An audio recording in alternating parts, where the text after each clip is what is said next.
രാജാക്കന്മാരുടെ രണ്ടാം പുസ്തകം അധ്യായം 1. ഏലിയായും അഹസ്യായും. ആഹാബിന്റെ മരണത്തിനു ശേഷം മോവാബ് ഇസ്രായേലിനെതിരെ കലാപം ആരംഭിച്ചു. സമരിയായിൽ വെച്ച് അഹസ്യ മട്ടുപ്പാവിൽ നിന്ന് വീണു കിടപ്പിലായി. താൻ ഇതിൽ നിന്ന് രക്ഷപ്പെടുമോ ഇല്ലയോ എന്നാരായാൻ എക്രോണിലെ ദേവനായ ബാൽസെബൂബിന്റെ അടുത്തേക്ക് ആളയച്ചു. തിശ്ബ്യനായ ഏലിയായോട് കർത്താവിന്റെ ദൂതൻ അരുളി ചെയ്തു, സമരിയ രാജാവിന്റെ ദൂതന്മാരെ ചെന്നു കണ്ട് അവരോട് ചോദിക്കുക, ഇസ്രായേലിൽ ദൈവമില്ലാഞ്ഞിട്ടാണോ നിങ്ങൾ എക്രോൺ ദേവനായ ബാൽസെബൂബിനെ സമീപിക്കുന്നത്?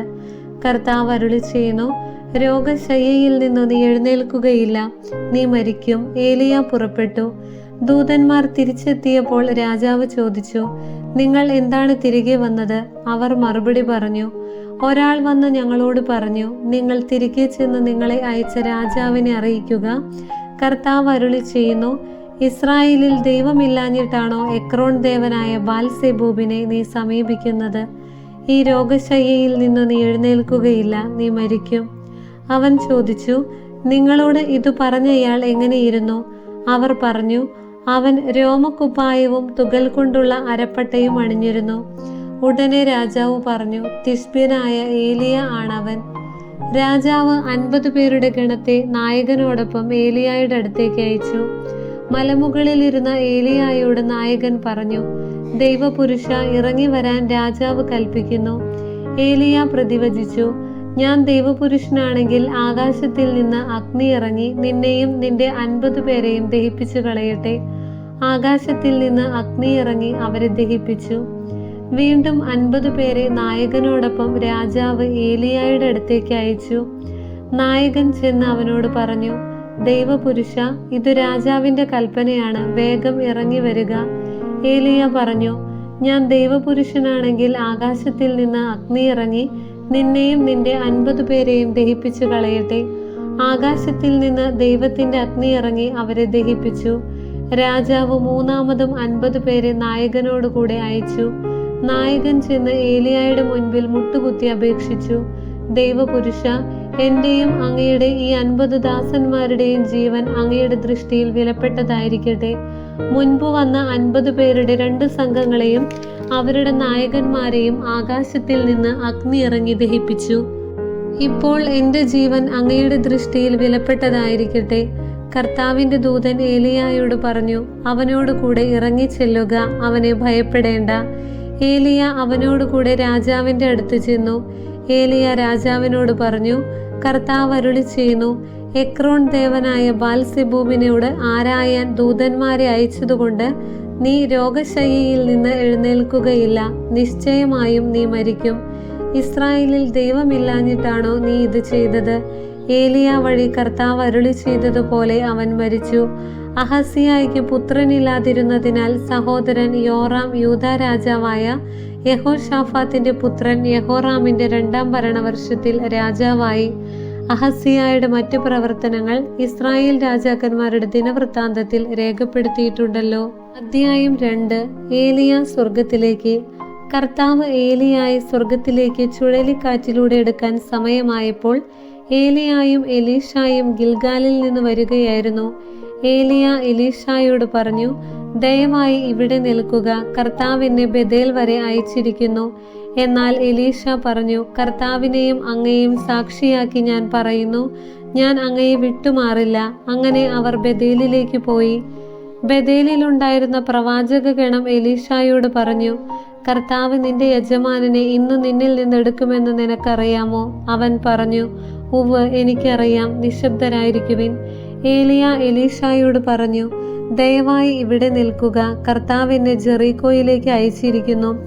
അവൻ പ്രതിവചിച്ചു, കർത്താവിനെയും അങ്ങയെയും സാക്ഷിയാക്കി ഞാൻ പറയുന്നു, ഞാൻ അങ്ങയെ വിട്ടുമാറില്ല. അങ്ങനെ അവർ ജെറീക്കോയിലെത്തി. ജെറീക്കോയിലുണ്ടായിരുന്ന പ്രവാചക ഗണം എലീഷായോട് പറഞ്ഞു, കർത്താവ് നിന്റെ യജമാനനെ ഇന്നു നിന്നിൽ നിന്ന് എടുക്കുമെന്ന് നിനക്കറിയാമോ?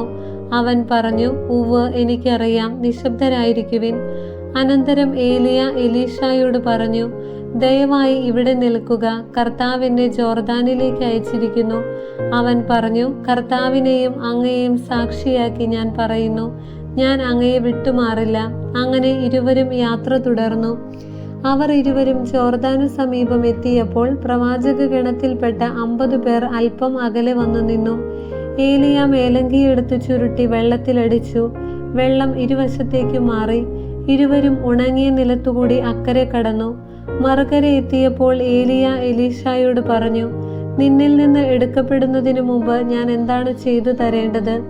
എലീശ പറഞ്ഞു, അങ്ങയുടെ ആത്മാവിന്റെ ഇരട്ടി പങ്ക് എനിക്ക് ലഭിക്കട്ടെ. അവൻ പറഞ്ഞു, ദുഷ്കരമായ കാര്യമാണ് നീ ചോദിച്ചത്. എങ്കിലും ഞാൻ എടുക്കപ്പെടുന്നത് നീ കാണുകയാണെങ്കിൽ നിനക്കത് ലഭിക്കും, കണ്ടില്ലെങ്കിൽ ലഭിക്കുകയില്ല. അവർ സംസാരിച്ചു കൊണ്ട് പോകുമ്പോൾ അതാ ഒരു ആഗ്നേയ രഥവും ആഗ്നേയ അശ്വങ്ങളും അവരെ വേർപെടുത്തി. ഏലിയ ഒരു ചുഴലിക്കാറ്റിൽ സ്വർഗത്തിലേക്ക് ഉയർന്നു. എലീശ അതുകണ്ട് നിലവിളിച്ചു, എൻ്റെ പിതാവേ, എൻ്റെ പിതാവേ, ഇസ്രായേലിന്റെ രഥങ്ങളും സാരഥികളും. പിന്നെ അവൻ ഏലിയായെ കണ്ടില്ല. അവൻ വസ്ത്രം കീറി. എലീശ പ്രവർത്തനം തുടങ്ങുന്നു. അവൻ ഏലിയായിൽ നിന്നു വീണ് കിട്ടിയ മേലങ്കിയുമായി ജോർദാന്റെ കരയിൽ ചെന്നു നിന്നു. അവൻ അത് വെള്ളത്തിന്മേൽ അടിച്ചുകൊണ്ട് പറഞ്ഞു, ഏലിയായുടെ ദൈവമായ കർത്താവ് എവിടെ? അവൻ വെള്ളത്തിന്മേൽ അടിച്ചപ്പോൾ വെള്ളം ഇരുവശത്തേക്കും മാറി. അവൻ കടന്നുപോയി. ജെറീക്കോയിലെ പ്രവാചക ഗണം എലീശായെ കണ്ടപ്പോൾ ഏലിയായുടെ ആത്മാവ് എലീശായിൽ കുടികൊള്ളുന്നു എന്ന് പറഞ്ഞു. അവർ അവനെ താണുവണങ്ങി എതിരേറ്റു. അവർ അവനോട് പറഞ്ഞു, അങ്ങയുടെ ദാസന്മാരുടെ ഇടയിൽ 50 ബലവാന്മാരുണ്ട്. അങ്ങയുടെ യജമാനനെ അന്വേഷിച്ചു പോകുന്നതിന് അവരെ അനുവദിച്ചാലും കർത്താവിന്റെ ആത്മാവ് അവനെ വല്ല മലയിലോ താഴ്വരയിലോ ഉപേക്ഷിച്ചിരിക്കാം. അവൻ പറഞ്ഞു, ആരെയും അയക്കേണ്ട. അവൻ സമ്മതിക്കുവോളം അവർ നിർബന്ധിച്ചു. അപ്പോൾ അവൻ പറഞ്ഞു, അയച്ചുകൊള്ളുവിൻ. അവർ 50 പേരെ അയച്ചു. അവർ 3 ദിവസം അന്വേഷിച്ചെങ്കിലും അവനെ കണ്ടെത്തിയില്ല. എലീശ ജെറീക്കോയിൽ കാത്തു നിൽക്കുമ്പോൾ അവർ മടങ്ങി വന്നു. അവൻ അവരോട് പറഞ്ഞു, പോകണ്ട എന്ന് ഞാൻ പറഞ്ഞതല്ലേ? നഗരവാസികൾ എലീശായോട് പറഞ്ഞു, അങ്ങു കാണുന്നില്ലേ, ഈ പട്ടണം ജീവിക്കാൻ പറ്റിയതാണ്, എന്നാൽ വെള്ളം മലിനവും നാട് ഫലശൂന്യവുമാണ്. ഒരു പുതിയ പാത്രം കൊണ്ടുവന്ന് അതിൽ ഉപ്പിടുവിനെന്ന് അവൻ പറഞ്ഞു. അവർ അങ്ങനെ ചെയ്തു. അവൻ ഉറവയ്ക്കടുത്ത് ചെന്ന് ഉപ്പ് അതിലിട്ടുകൊണ്ട് പറഞ്ഞു, കർത്താവ് അരുളി ചെയ്യുന്നു, ഞാൻ ഈ വെള്ളം ശുദ്ധീകരിച്ചിരിക്കുന്നു. ഇനി ഇത് മരണത്തിനോ ഫലശൂന്യതയ്ക്കോ കാരണമാവുകയില്ല. എലീശായുടെ വചനമനുസരിച്ച് ആ വെള്ളം ഇന്നും ശുദ്ധമാണ്. അവൻ അവിടെ നിന്ന് ബേഥേലിലേക്ക് പോയി. മാർഗമധ്യേ പട്ടണത്തിൽ നിന്ന് വന്ന ചില ബാലന്മാർ അവനെ പരിഹസിച്ചു. കഷണ്ടി തലയ, ഓടിക്കോ. അവൻ തിരിഞ്ഞു നോക്കി അവരെ കണ്ടു. കർത്താവിന്റെ നാമത്തിൽ അവരെ ശപിച്ചു. കാട്ടിൽ നിന്നു 2 പെൺകരടികൾ ഇറങ്ങി 42 ബാലന്മാരെ ചീന്തിക്കീറി. അവിടെ നിന്ന് അവൻ കാർമൽ മലയിലേക്കും തുടർന്ന് സമരിയായിലേക്കും പോയി. അധ്യായം 3. ഇസ്രായേലും മൊവാബ്യരും തമ്മിൽ യുദ്ധം. യൂദ രാജാവായ യെഹോശാഫാത്തിന്റെ 18-ാം ഭരണവർഷം ആഹാബിന്റെ മകൻ യോറാം സമരിയായിൽ ഇസ്രായേൽ രാജാവായി. അവൻ 12 വർഷം ഭരിച്ചു. അവൻ കർത്താവിന്റെ മുൻപിൽ തിന്മ പ്രവർത്തിച്ചു. എങ്കിലും മാതാപിതാക്കന്മാരെ പോലെ ആയിരുന്നില്ല. പിതാവുണ്ടാക്കിയ ബാൽസ്തംഭം അവൻ എടുത്തു കളഞ്ഞു. നെബാത്തിന്റെ മകൻ ജെറോബാവാം ഇസ്രായേലിനെ കൊണ്ട് ചെയ്യിച്ച പാപം അവനും ആവർത്തിച്ചു. അതിൽ നിന്നു പിന്മാറിയില്ല. മൊവാബ് രാജാവായ മേശായ്ക്കു ധാരാളം ആടുകൾ ഉണ്ടായിരുന്നു. അവൻ ഇസ്രായേൽ രാജാവിന് 100,000 കുഞ്ഞാടുകളും 100,000 മുട്ടാടുകളുടെ രോമവും വർഷം തോറും കൊടുക്കേണ്ടിയിരുന്നു. ആഹാബ് മരിച്ചപ്പോൾ മൊവാബ് രാജാവ് ഇസ്രായേൽ രാജാവുമായി കലഹിച്ചു. അപ്പോൾ യോറാം രാജാവ് സമരിയായിൽ നിന്ന് വന്ന് ഇസ്രായേൽക്കാരെയെല്ലാം ഒന്നിച്ചുകൂട്ടി. അവൻ യൂദാ രാജാവായ യെഹോശാഫാത്തിന് സന്ദേശം അയച്ചു, മൊവാബ് രാജാവ് എന്നെ എതിർക്കുന്നു. അവനെതിരെ യുദ്ധം ചെയ്യാൻ നീ എന്നോടൊപ്പം വരുമോ? അവൻ പറഞ്ഞു, ഞാൻ വരാം. ഞാൻ നിന്നെ പോലെയും എൻ്റെ ജനം നിന്റെ ജനം പോലെയും എൻ്റെ കുതിരകൾ നിന്റെ കുതിരകൾ പോലെയുമാണ്. അവൻ ചോദിച്ചു, ഏതു വഴിക്കാണ് നാം നീങ്ങേണ്ടത്? യോറാം പറഞ്ഞു, ഏതോ മരുഭൂമിയിലൂടെ പോകാം. അങ്ങനെ യൂദാ രാജാവിനോടും ഏദോം രാജാവിനോടും കൂടെ ഇസ്രായേൽ രാജാവ് പുറപ്പെട്ടു. വളഞ്ഞ വഴിക്കുള്ള 7 ദിവസത്തെ യാത്ര കഴിഞ്ഞപ്പോൾ സൈന്യത്തിനും മൃഗങ്ങൾക്കും വെള്ളമില്ലാതായി. ഇസ്രായേൽ രാജാവ് പറഞ്ഞു, കഷ്ടം, കർത്താവ് ഈ 3 രാജാക്കന്മാരെയും മൊവാബ്യരുടെ കയ്യിൽ ഏൽപ്പിച്ചു കൊടുക്കാൻ വിളിച്ചിരിക്കുന്നല്ലോ. യഹോശാഫാത്ത് ചോദിച്ചു, കർത്താവിന്റെ ഹിതമാരായേണ്ടതിന് അവിടുത്തെ ഒരു പ്രവാചകൻ ഇവിടെയില്ലേ? ഇസ്രായേൽ രാജാവിന്റെ ഒരു സേവകൻ പറഞ്ഞു, ഏലിയായുടെ കയ്യിൽ വെള്ളം പകർന്നവനും ഷാഫാത്തിന്റെ മകനുമായ എലീശ ഉണ്ട്. യഹോശാഫാത്ത് പറഞ്ഞു, കർത്താവിന്റെ വചനം അവനോട് കൂടെയുണ്ട്. ഇസ്രായേൽ രാജാവും യഹോശാഫാത്തും ഏദോം രാജാവും അവന്റെ അടുത്തേക്ക് പോയി. എലീശ ഇസ്രായേൽ രാജാവിനോട് പറഞ്ഞു, നിനക്ക് എന്തിനാണ് എൻ്റെ സഹായം? നിന്റെ മാതാപിതാക്കന്മാരുടെ പ്രവാചകന്മാരെ സമീപിക്കൂ. എന്നാൽ ഇസ്രായേൽ രാജാവ് പ്രതിവചിച്ചു, ഇല്ല, ഈ 3 രാജാക്കന്മാരെ മോവാബ്യരുടെ കയ്യിൽ ഏൽപ്പിക്കേണ്ടതിന് വിളിച്ചിരിക്കുന്നത് കർത്താവാണ്. എലീശ പറഞ്ഞു, ഞാൻ സേവിക്കുന്ന സൈന്യങ്ങളുടെ കർത്താവാണ് യൂദാ രാജാവായ യഹോശാഫാത്തിനെ പ്രതി അല്ലെങ്കിൽ ഞാൻ നിങ്ങളെ നോക്കുക പോലും ചെയ്യുകയില്ലായിരുന്നു. ഒരു ഗായകനെ എൻ്റെ അടുക്കൽ കൊണ്ടുവരിക. ഗായകൻ പാടിയപ്പോൾ കർത്താവിൻ്റെ ശക്തി എലീശായുടെ മേൽ ആവസിച്ചു.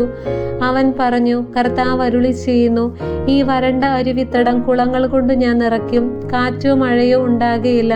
അരുവിത്തടം ജലം കൊണ്ട് നിറയും. നീയും കാലിക്കൂട്ടവും മൃഗങ്ങളും അത് കുടിക്കും. കർത്താവിനിത് നിസ്സാരമാണ്. അവിടുന്ന് മോവാബ്യരെ നിന്റെ കയ്യിൽ ഏൽപ്പിക്കുകയും ചെയ്യും. സുശക്ത നഗരങ്ങളും മുന്തിയ പട്ടണങ്ങളും നിങ്ങൾ അധീനമാക്കും. ഫലവൃക്ഷങ്ങൾ നിങ്ങൾ വെട്ടിവീഴ്ത്തും. നീരൊഴുക്കുകൾ തടയും. നല്ല നിലങ്ങൾ കല്ലുകൊണ്ട് മൂടും. പിറ്റേ ദിവസം പ്രഭാതബലിക്ക് സമയമായപ്പോൾ ഏദോം ദിക്കിൽ നിന്ന് വെള്ളം വന്ന് അവിടം നിറഞ്ഞു. തങ്ങൾക്കെതിരെ യുദ്ധം ചെയ്യാൻ രാജാക്കന്മാർ വന്നിരിക്കുന്നു എന്ന് കേട്ട് മോവാബ്യർ പ്രായഭേദമന്യേ യുദ്ധശേഷിയുള്ള എല്ലാവരെയും വിളിച്ചുകൂട്ടി അതിർത്തിയിൽ അണിനിരത്തി. മോവാബ്യർ രാവിലെ ഉണർന്നു നോക്കിയപ്പോൾ സൂര്യപ്രകാശത്തിൽ വെള്ളം തിളങ്ങുന്നത് കണ്ടു. അത് രക്തം പോലെ ചെമന്നിരുന്നു. അവർ പറഞ്ഞു, ഇത് രക്തമാണ്. രാജാക്കന്മാർ യുദ്ധം ചെയ്തു പരസ്പരം കൊന്നിരിക്കുന്നു. മോവാബ്യരെ നമുക്ക് കൊള്ളയടിക്കാം. മോവാബ്യർ ഇസ്രായേൽ പാളയത്തിലെത്തിയപ്പോൾ ഇസ്രായേൽക്കാർ അവരെ തുരത്തി. ഓടിപ്പോയവരെ പിന്തുടർന്നു കൊന്നു. അവർ നഗരങ്ങൾ തകർക്കുകയും നല്ല നിലങ്ങൾ കല്ലിട്ട് മൂടുകയും ചെയ്തു. നീരൊഴുക്കുകൾ തടഞ്ഞു. ഫലവൃക്ഷങ്ങൾ വെട്ടിവീഴ്ത്തി. അങ്ങനെ കീർഹരേസെത്ത് കൽക്കൂമ്പാരമായി. കവിണക്കാർ അതിനെ വളഞ്ഞു കീഴടക്കി. യുദ്ധം പ്രതികൂലമെന്ന് കണ്ട മോവാബ് രാജാവ് 700 ഖഡ്ഗധാരികളെയും കൊണ്ട് ഏദോം രാജാവിനെതിരെ കുതിച്ചു കയറാൻ നോക്കി. എന്നാൽ സാധിച്ചില്ല. കിരീടാവകാശിയായ മൂത്തപുത്രനെ അവൻ മതിലിന്മേൽ ദഹനബലിയായി അർപ്പിച്ചു. സംഭീതരായ ഇസ്രായേല്യർ അവനെ വിട്ടു നാട്ടിലേക്ക് മടങ്ങി. ദൈവമായ കർത്താവിന് സ്തുതി.